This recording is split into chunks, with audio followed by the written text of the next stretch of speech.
Welcome everybody. This is Dawn's Wednesday 12:30 intermediate class. Today we are doing Christmas songs and we're working on the Christmas song, which is Chestnuts Roasting on an Open Fire. So thank you for joining us today. And I already had a question from Miss D. Graber. She wants to know, what is an 8-beat rhythm? A lot of times you see those. I usually tell you when you get these rhythm things up here to pretty much ignore them. But there is actually something to be said for an 8-beat rhythm. Now, we all know what a 4/4 rhythm is. A basic country gives you probably the easiest 4, 1, 2, 3, 4. It's very easy to hear the 1, 2, 3, 4. Now, there are some rhythms that are split evenly into 1 and 2 and 3 and 4 and. And if you can find one of those, let me try this one. All right, this is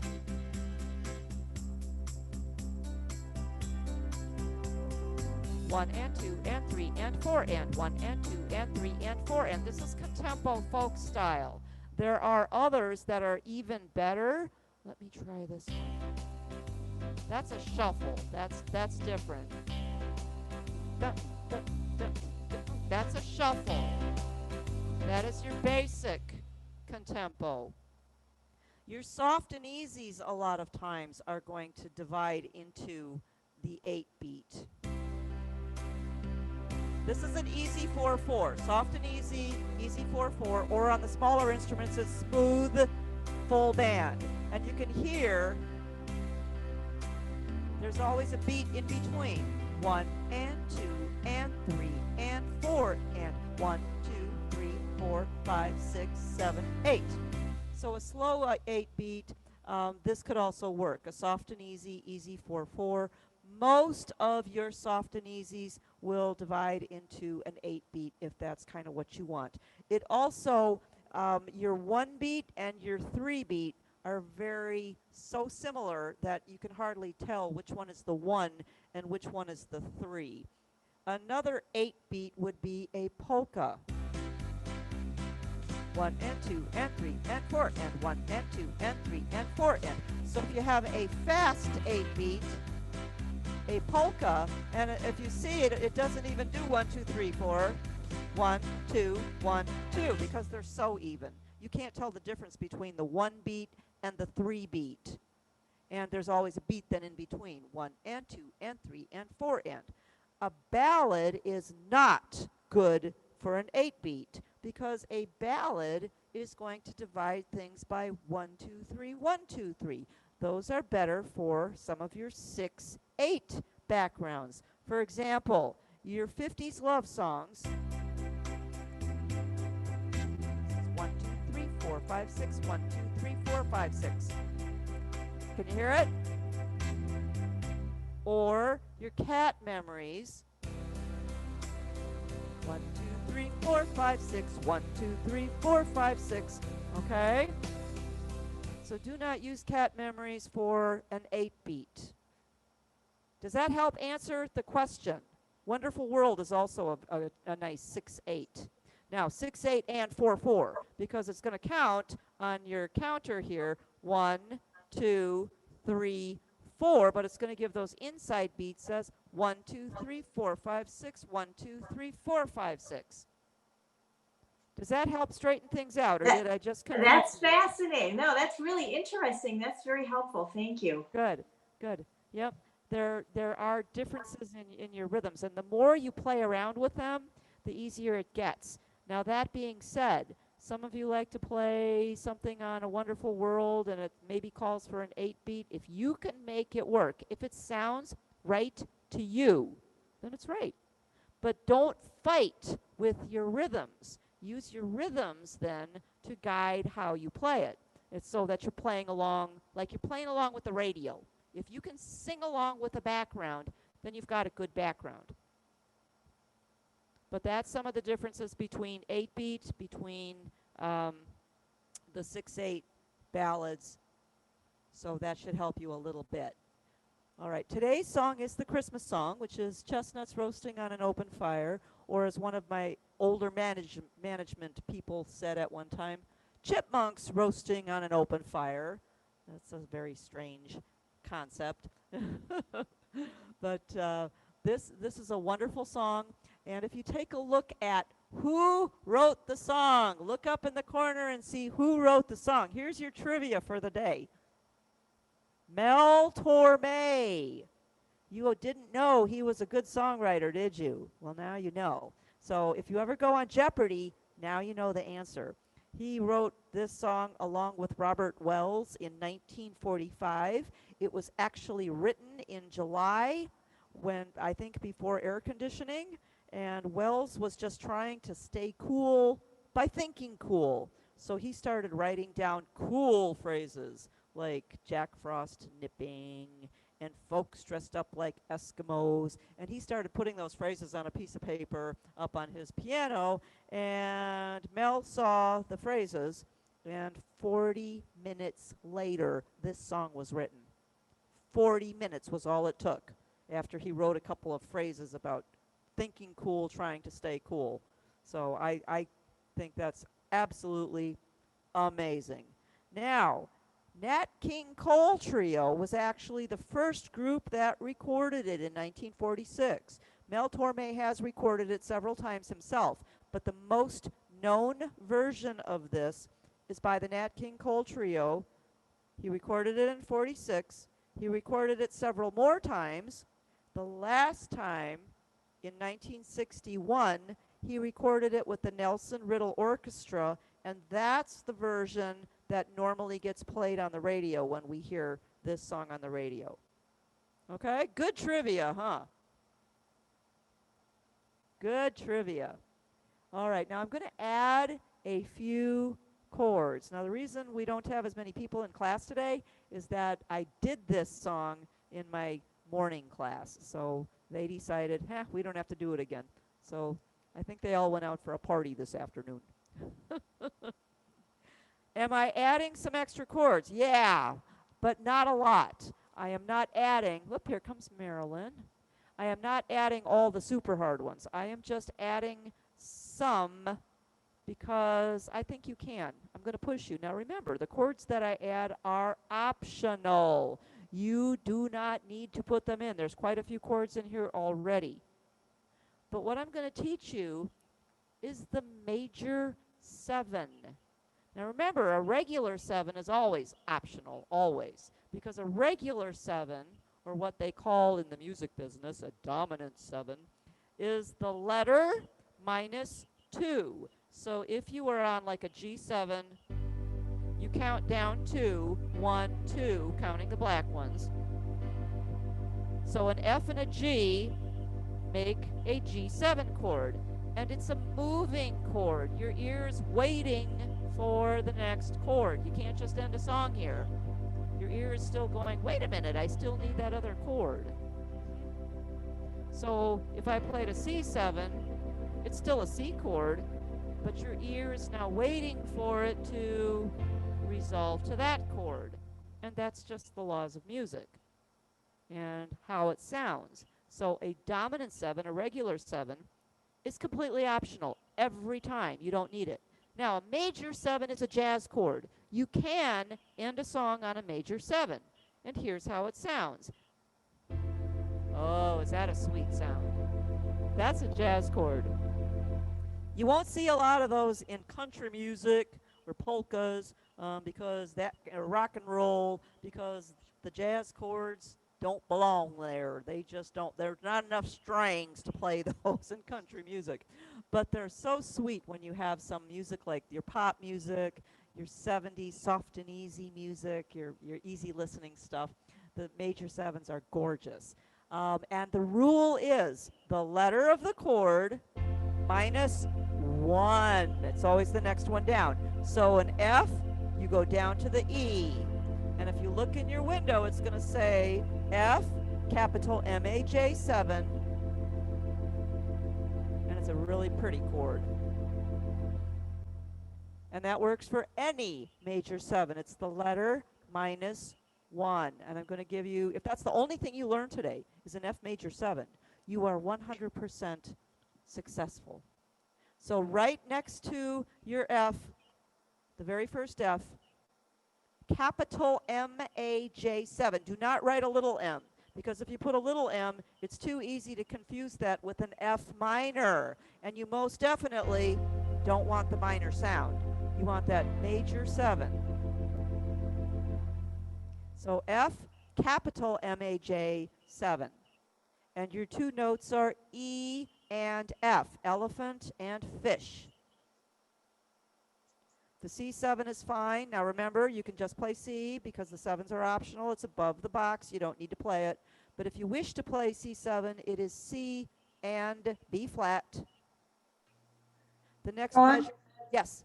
can you repeat? Okay, for the first one, Uh-huh. F major 7. Yes. So the chords are F, A flat. Nope. That's a minor. That is a minor. We're not So counting just up 3. We are going backwards 1. We are going F and E, or if you write it in order, E, F.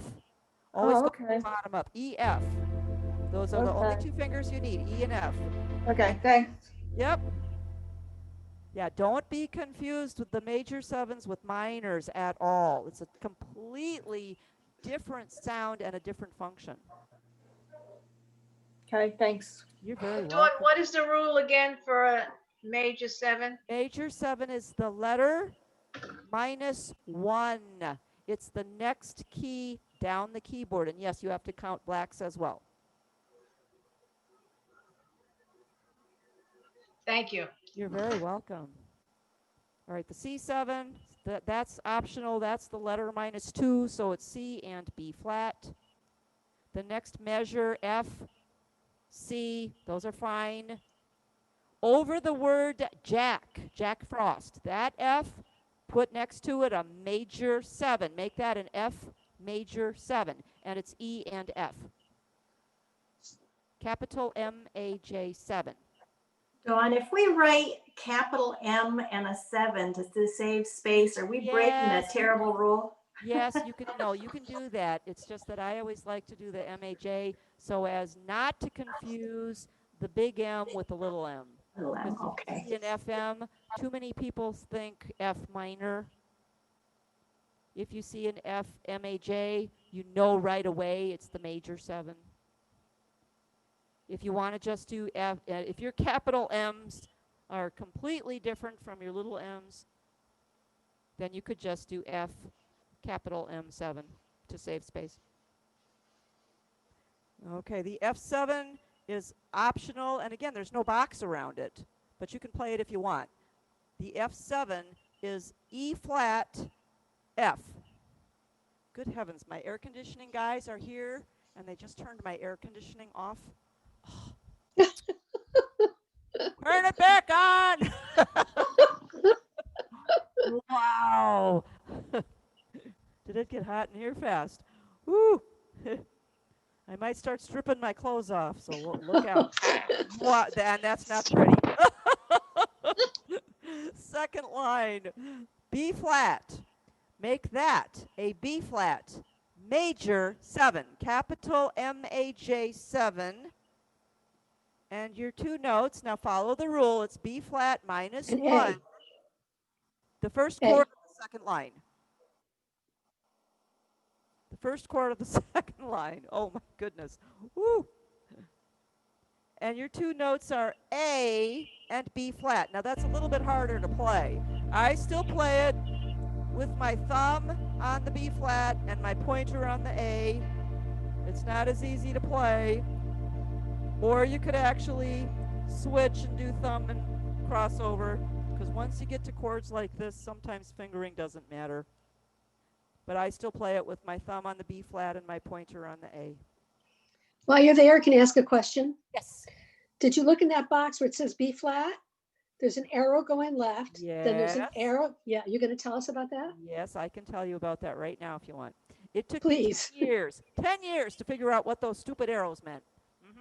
I finally found an old book that explained it.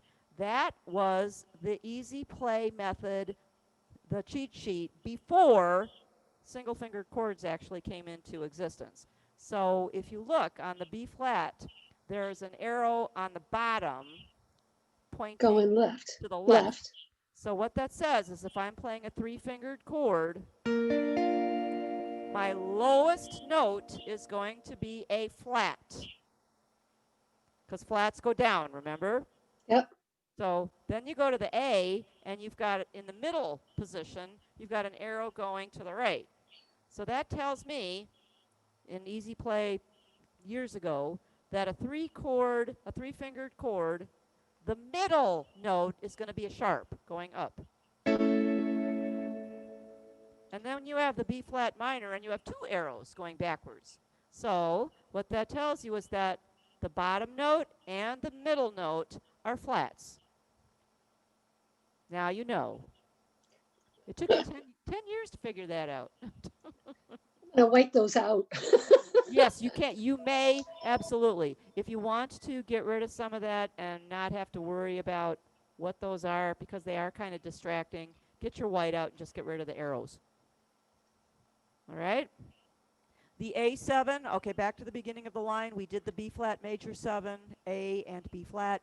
A is just thumb on A. A7 is G and A. Remember, the regular 7 is the letter -2. So G and A, and those are optional.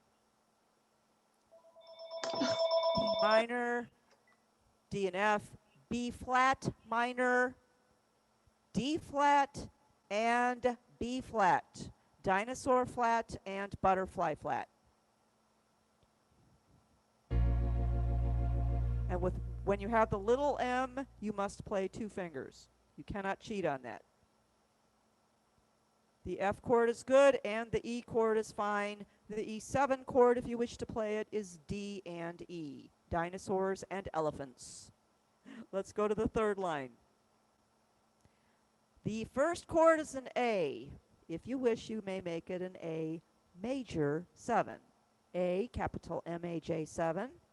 Remember, the rule is the letter -1. So it is G sharp and A. Oh, is that a pretty chord? Wow. Major 7s are so beautiful, and it's just going to add a little bit of spice to your music. The E flat is just 3rd finger on E flat. If you wish to play the E flat 7, it is D flat and E flat. Dinosaur flat and elephant flat. The next chord is an A flat. Make it a major 7, capital M-A-J-7. Your 2 notes are G and A flat. Where are you exactly? I am on line 3. Yep. Measure, first chord. Okay, A flat. Second measure. Okay. The A flat, make it an A flat major 7, which would mean G and A flat. thank you. You're welcome. The C, if you wish to play C7, it is C and B flat. The last measure of that line, make the F an F major 7. If that is the only chord you learn in this song, you are 100% successful. That's an advanced chord, but oh, it sounds so sweet. E and F. Let's go to line 4. The F is fine. The C7 is fine. The second measure. That F over the word help, make it a major 7. F, capital M-A-J-7. Your 2 notes are E and F. Then you have an optional F7, which would be E flat and F. Next measure. Make the B flat a B flat major 7. And you kind of have to write above. I kind of went diagonally so it fits in. A B flat major 7. Your 2 notes are A and B flat. The A7 is fine. If you wish to play it, it's G and A. D minor, D and F. B flat minor, D flat and B flat. dog flat, and butterfly flat. The next line, no changes until you get to the last F. The last F chord on the page. Make it a major 7, which would be E and F. Like I said, if that's the only chord you learn today, you're 100% successful. It's fabulous. The no chord. Remember what a no chord is. First of all, it's optional. You don't need it. But second of all, if you wish to play it, it's any 3 notes in a row, 3 consecutive keys. And I like the F and the G and the pointer on the F sharp. You can turn your thumb sideways and put it on the F and the G at the same time because your hand is right there, so it just makes sense. And then put your pointer on the F sharp, and when you push down on those, it knocks out the chord. Your drums will still go so that you don't lose your timing. But it's optional, so if you don't want to play it, you can put parentheses around it. Dawn, where are you exactly putting that? That's at the end. It's printed at the end of the page. Just mine isn't. Yours isn't? Well, No. see, it's optional, so you don't need it at all. Don't worry All about right. it. Okay. Thanks. No worries. All right. Don't have it. All right, now the next line, the top of the second page, that's going to be probably your roughest line. Take a look at what's there now. You have an F, and you have it for the whole line, and it sounds like this.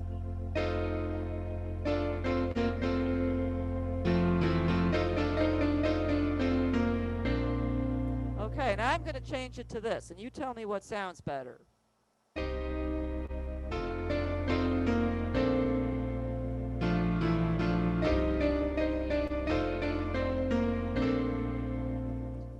Now, The first way. Well, that's it. Well, if you No, I'm kidding. seriously, if you didn't hear much of a difference, just sit on that F and just play the notes. And I was teasing. that's fine. But if you want to do it a little bit more of a challenge, cross out the F and replace it with C minor, chicken minor, which would be C and E flat. The minor rule is always the letter plus 3, the letter plus 3 up the keyboard. Then on beat 3, which is the first measure, over that blacked in 8th note, now put your F back in, or F7, which would be E flat and F. Second measure, over the C for the word way, put in a B flat, major 7, B flat, capital MAJ 7. We've had it before. It's A and B flat. Third measure, over the E flat for the word lots, C minor, chicken minor, C and E flat for 2 counts. Over the E flat for the word goodies, beat 3. Now put an F or an F7. Dawn, Yes. I'm lost. Top line of the second page. Santa's on his way. He's loaded lots of toys and goodies on his. What line is that? That's the first line of the second page. Oh, okay. Santa's on his way. He's loaded lots of toys and goodies on his. Okay. Sleigh is on the second line. Do you need me to repeat it all, Miss Jen? Are you good? Yeah, if you could repeat it, that would be great. Okay. Top line. This is the hardest line of the whole thing. Cross out the F and put in C minor, C and E flat for 2 counts. Beat 3 over the blacked in 8th note. Put in F, fish, or F7. Second measure, over the C for the word way. Put in a B flat major 7. B flat, capital MAJ 7. Your 2 notes are A and B flat. Third measure, over the E flat for lots. Put in a C minor, C and E flat. Third beat, over the E flat for goodies. Put put in an F or an F7. Are we caught up now? Respond. Okay. Yes, thank you. You're welcome. Let's go to line 2. The very first B flat, make it a B flat major 7. A and B flat. The E flat 7 is fine. If you wish to play the 7, it is D flat and E flat, the 2 black keys. The A flat, make it an A flat major 7. A flat, capital M-A-J-7. Your 2 notes are G and A flat, right next to each other. Now, I'm going to give you an optional chord. Beat 3. Over the blacked-in quarter note, D flat or D flat 7, dinosaur flat. We do not see that chord very often, so if you don't feel like playing it, don't worry about it. If you want to play the 7, it's D flat and B, butterfly.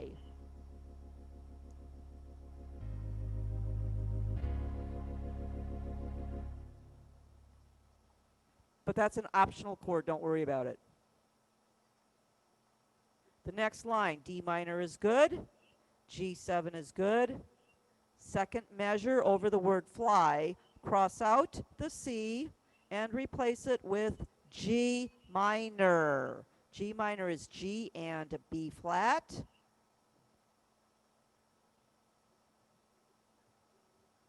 Beat 3 or beat 4, either one, just so you get it over the A.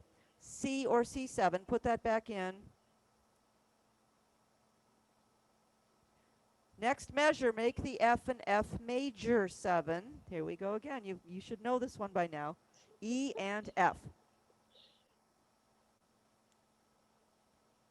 C7 is fine. C and B flat. Let's go to the line 4. Next line. F is good. C7 is good. Let's go to the second measure. Make the F over the word kids. Make it an F major 7. F capital M-A-J-7. Your 2 notes are E and F. The F7, if you wish to play it, it's optional. E flat and F.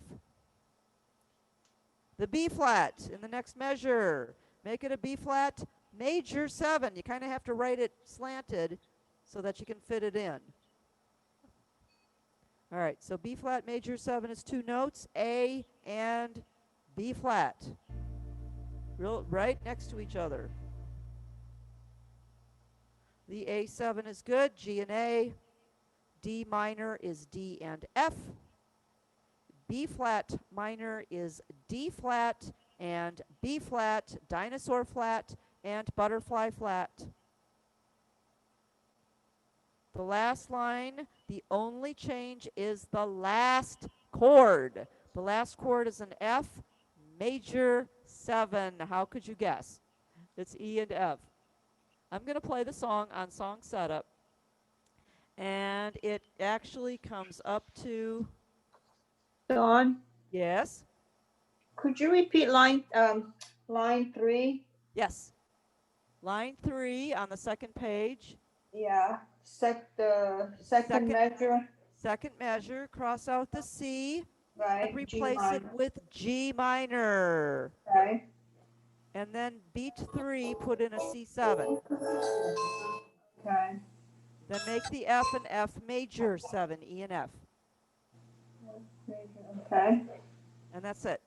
Okay. Thank you. You're welcome. It comes, your song setup comes up to a swing serenade, and it's got the George Shearing sound, which is also in your E organs. You can get that on, I was just there this morning, it's Jazz 6, your category Jazz, and go to number 6, and it's going to give you block PVC. PVC is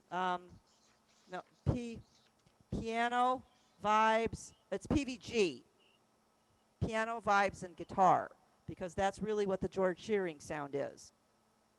Now, this comes, you can play so many different fabulous sounds on this, but I'm just going to use what it comes up with on song setup. And the bottom keyboard here is a trumpet and a saxophone together, which is also a really nice sound. And we'll do fingering in a minute.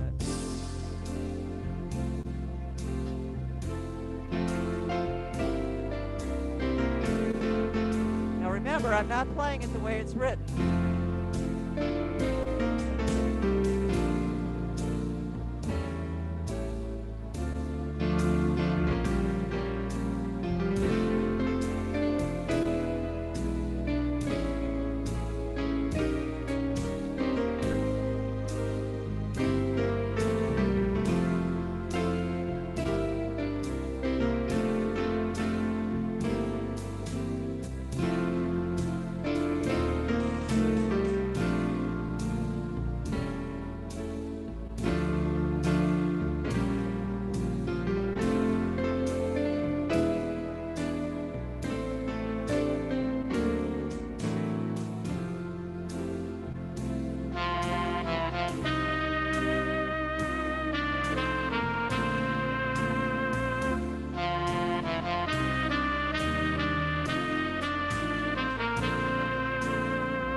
Okay, so song setup actually gives you something really pretty. What tempo were you playing that at?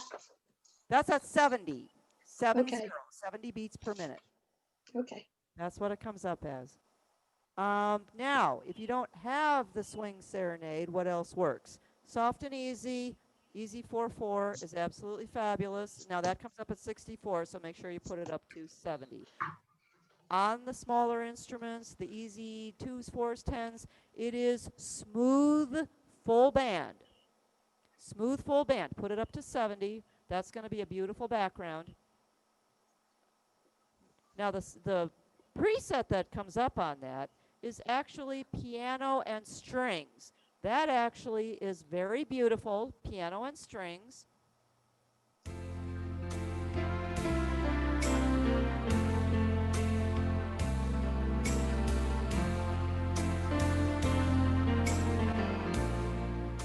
All right, now if you wanted to do some other sounds, you could go to that George Shearing sound, which I can't remember where it is. I think it's in show or big band here. Or I could go to holidays. Your holidays are going to give you some fabulous things.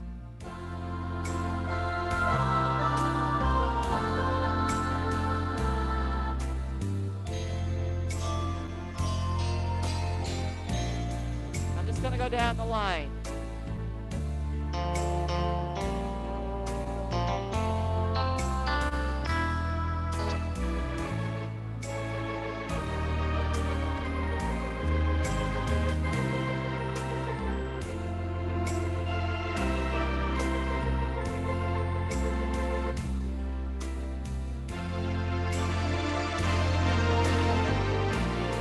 There's your Leroy Anderson strings.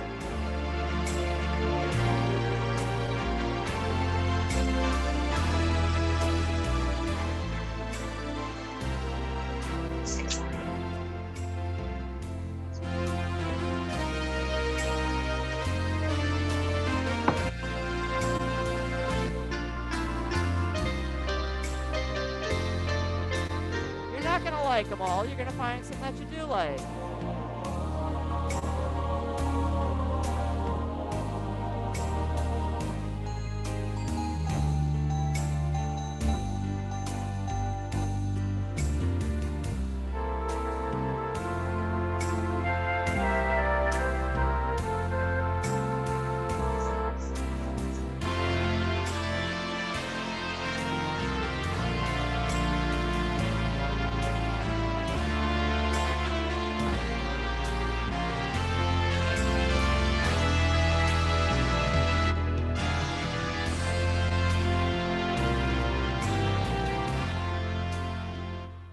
You're not going to like all of them, but go down the line and try them, and then pick out the ones that you did like and just write them in. Now, you don't want to make that many changes. You want to change at the end of a verse or at the end of the chorus. You want to change where it makes sense. And don't forget, you're also going to have a contrasting sound on the lower keyboard. So you might just find something where you can go holiday 9, which was flutes, and then you had horns with a bell on the bottom, and you could go upper with a U and lower with an L, and that way you can also simplify things. Just pencil in the ones you like. So your holiday categories are fabulous.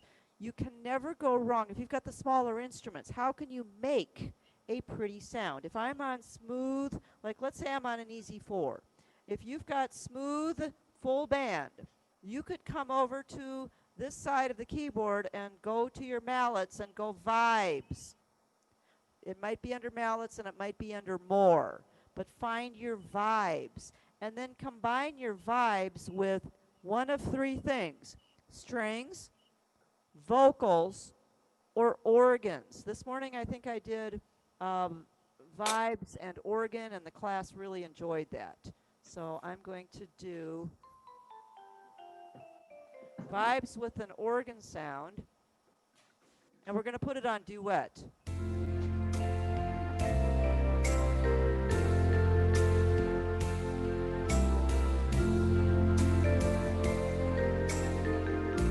And that comes out to a very pretty Christmas sound. So your vibes alone are good. Your organs alone are good. Your strings alone are good. And your vocals alone are good. So there you have 4 sounds, even on the smaller instruments. Now let's combine some. Put the vibes on top of the organ.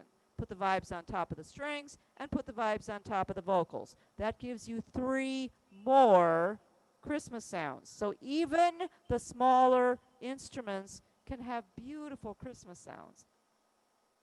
You might also want to try combining the vibes with just the guitar, and that'll give you part of that George Shearing sound, and that works as well. The rest of you, if you've got the categories, use them. They're good. They're very good. All right, let's do some fingering.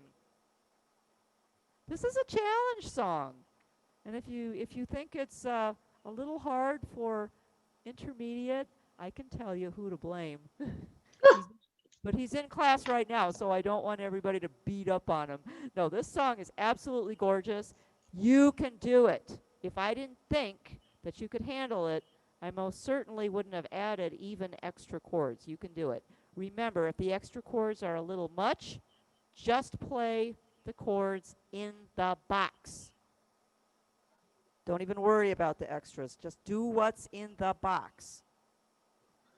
You must play minors. You must play, an F and a C, and you must play whatever the minor is.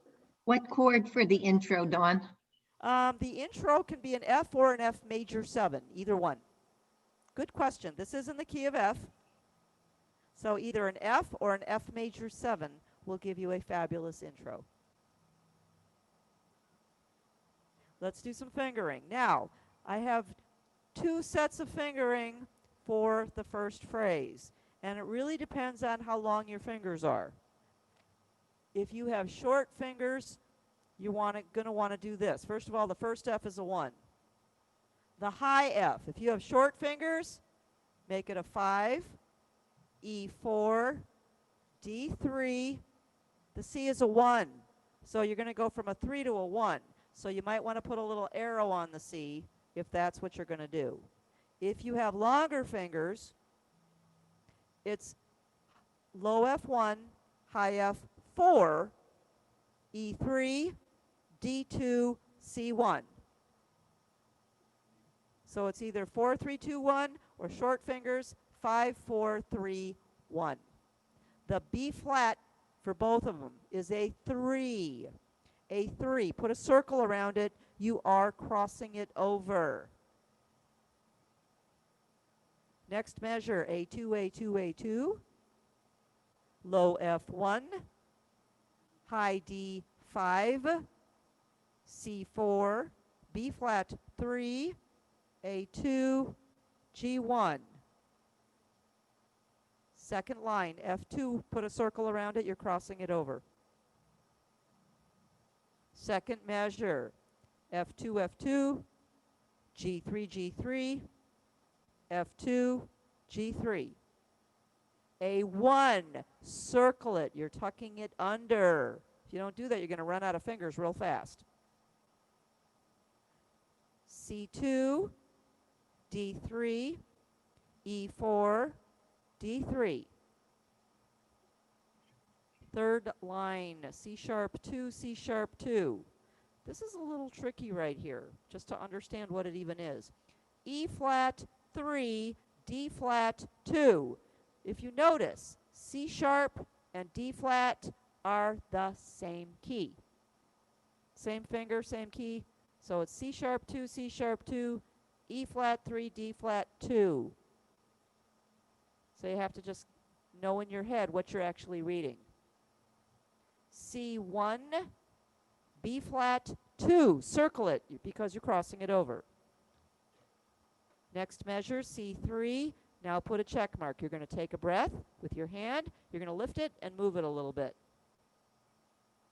The C eighth note for everybody. C5, B flat 4, A3, G2, F1.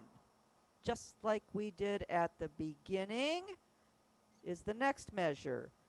The high F, if you have short fingers, is F5, E4, D3, C1. Look out for that. If you have short or long fingers, then you can do F4, E3, D2, C1. Just like we did in the first measure of the song. The B flat is a 3 with a circle around it. You're crossing it over. A2, A2, A2 in the fourth line, F1. D5, C4, B flat 3, A2, G1, F2 with a circle. F2, F2, G3, F2, G3. This is an exact repeat of what we did already. Next line, A1, circle it. You have to tuck it under. C2, D3, E4, D3. C2, A1. All right, now, long fingers, D4, C3, B flat 2, E1. Short fingers, D5, C4, B flat 3, E1. All right, so I just gave you 2 sets of fingering for hard to sleep. It's either 4-3-2 or 5-4-3. Whichever one is easiest for you, then cross out the other ones or white them out or erase them. The E is a 1, the F is a 2 for night. Now, check mark. You're going into an entire new section. This would be the place to also move your hand to the lower keyboard or press another preset.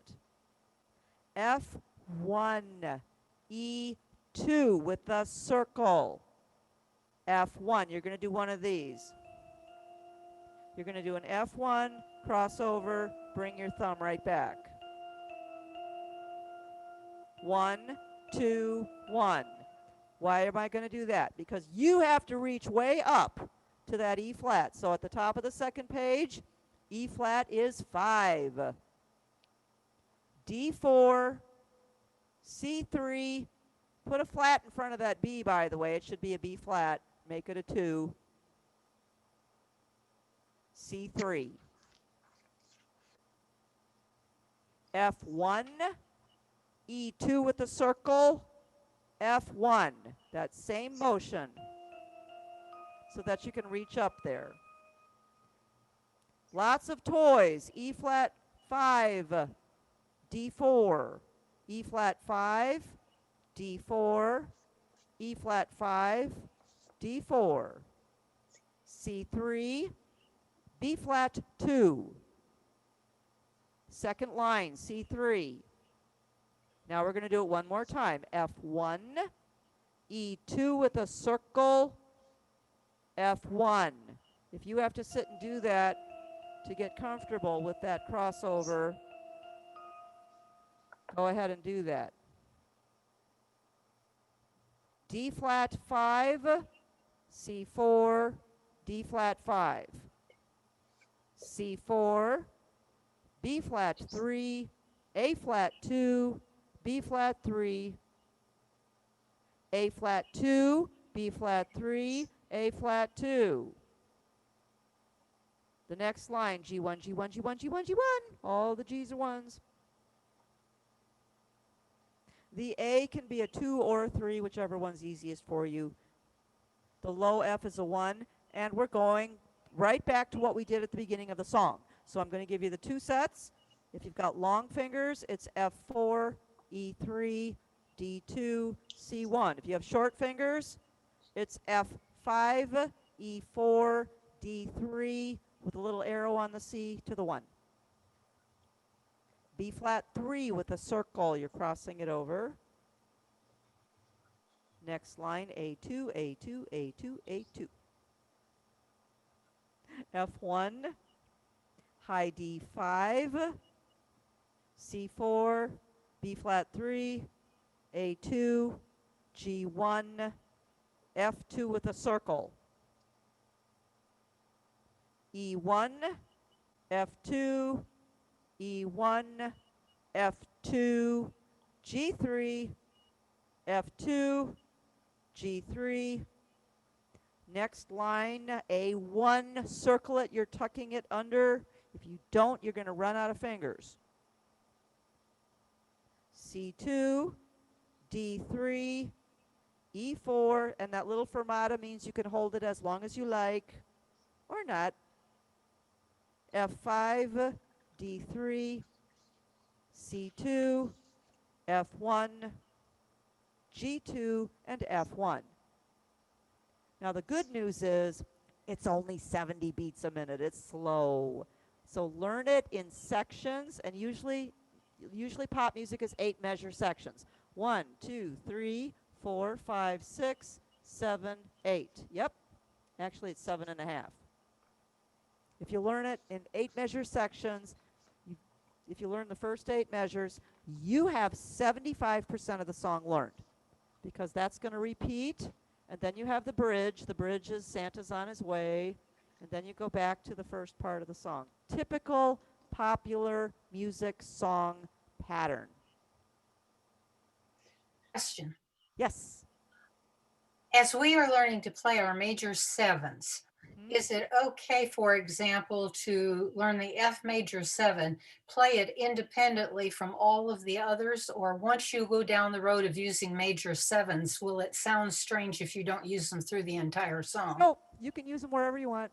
You Okay. can use them, you can play, for example, you can play the first one, and then the second one on the line, you can just play an F. Okay, great. Yeah. Thank Not gonna, no, it's not gonna, it's not the rule that if you play it once, you gotta play it again. No, not at all. They add a little bit of spice to your music, and when you find it comfortable to put in where I've marked them, play it, or not. So if you like the one at the beginning and the one at the end, if those are the only 2 you do, you are 100% successful. So don't worry about trying to put in every single one of them, especially when you're first getting that right hand. The right hand is a little tricky. It's a lot of 8th notes, and it's a lot of black keys in the bridge that your fingers will be on.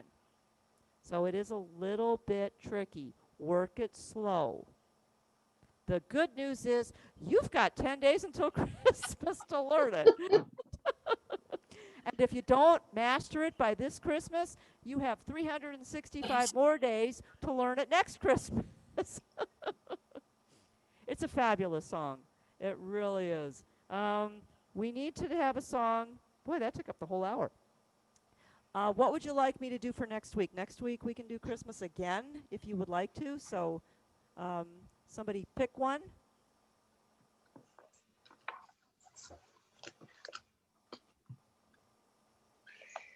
Can you do, oh, you know what? How about Silver Bells? Silver Bells is a good one. We haven't done that one yet this year. I mean, it's just a suggestion. If somebody wants to do something else, that's fine. Any objections to Silver Bells? I think I got it here, 162. Is it in that book 215 that most people have? Yeah, Yes. Perfect. Let's do it. It's a good song to do. that's a waltz. I like waltzes. Yeah, that's a waltz. There's a lot of Christmas songs written like waltzes.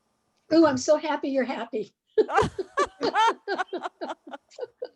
Yeah, it's a good song. We'll do Silver Bells.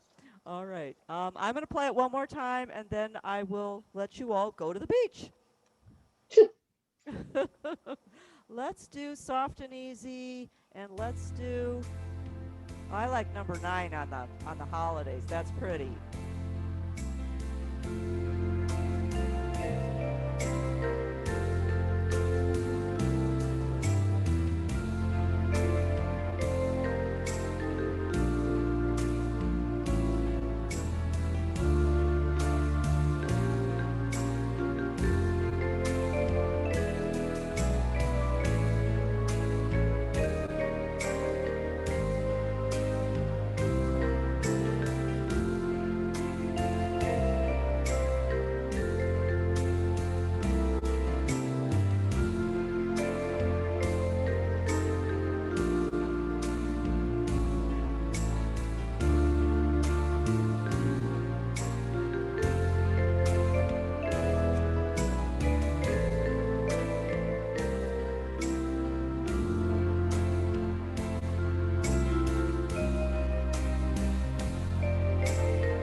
Strings.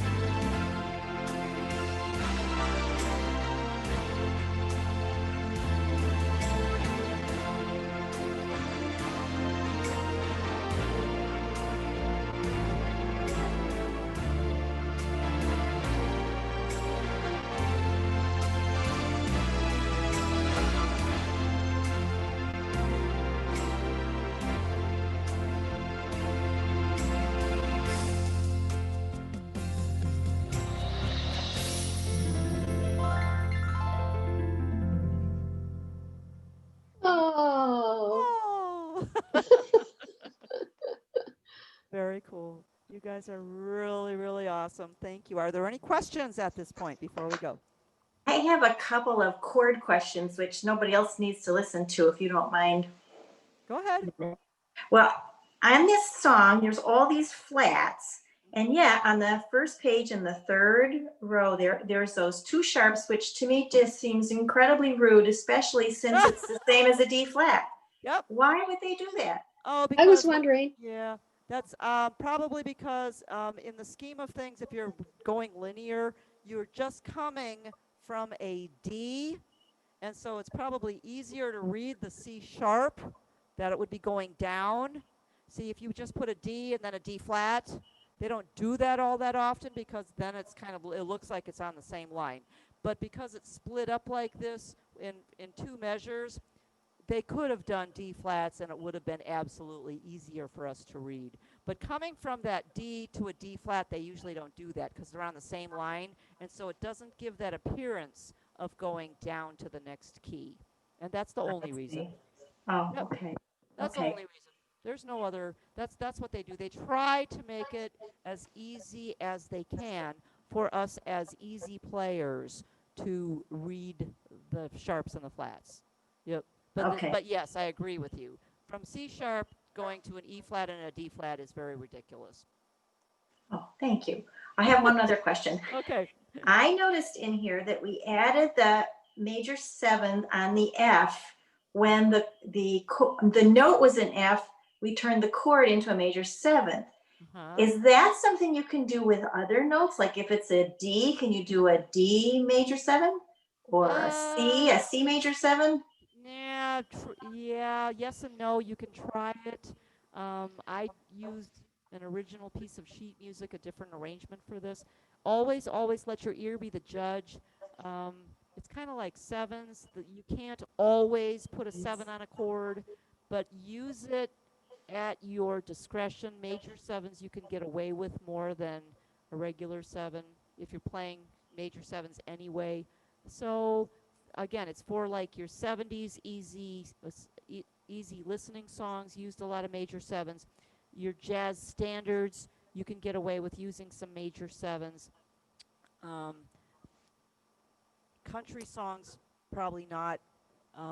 Rock and roll songs, depends on the song. Again, a lot of the 70s songs threw them in a lot because the guitar players all of a sudden became keyboard players, and they loved playing with the major sevens. But yeah, you can try them and just see what you think.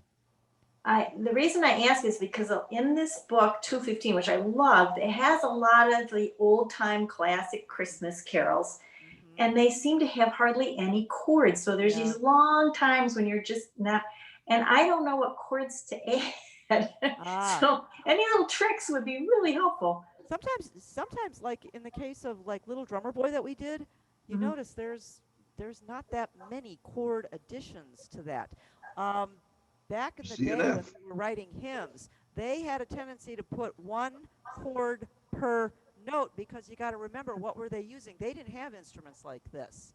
They had groups of instruments, like they would have a Renaissance trio or a group of instruments, and they'd all play the harmonies of as they went. And so there were a lot of different one chord per note, but there weren't a lot of the major stuff. Try though and see. You might come up with a brand new arrangement. Is there some place where you can go to that shows you what chords might work with whatever the? I got a huge stash of music, and a lot of it's written in standard notation, so I get some of the chords from that. Ooh, that's an idea. Yeah, see, that's what I do. Is I cheat. I just go find other versions of it. You can go to a site called, what do I use? musicnotes.com. musicnotes.com. And that gives me a lot of suggestions. Now, unfortunately, if you need to download it, it's going to cost you $5.99 for the whole thing. But you can get the sample page, which is the first page. You can print that out. And if there's major sevens or diminished chords on that, see, again, use the rule that your first 8 measures are going to repeat elsewhere in the song. Right. So if you get the first page, you kind of have an idea of what else can be changed. Okay. Oh, that's great. Thank you. Yeah, cheating is always good. I cheat all the time. Thank you. You're welcome. Any other questions? Nope. You guys are awesome. Next week's song? Next week's song, we're going to do Silver Bells. Okay. Great. Yep. You guys are the best. Thank you. Thank you. Thank you. Catch you later. Okay, love you guys. Bye.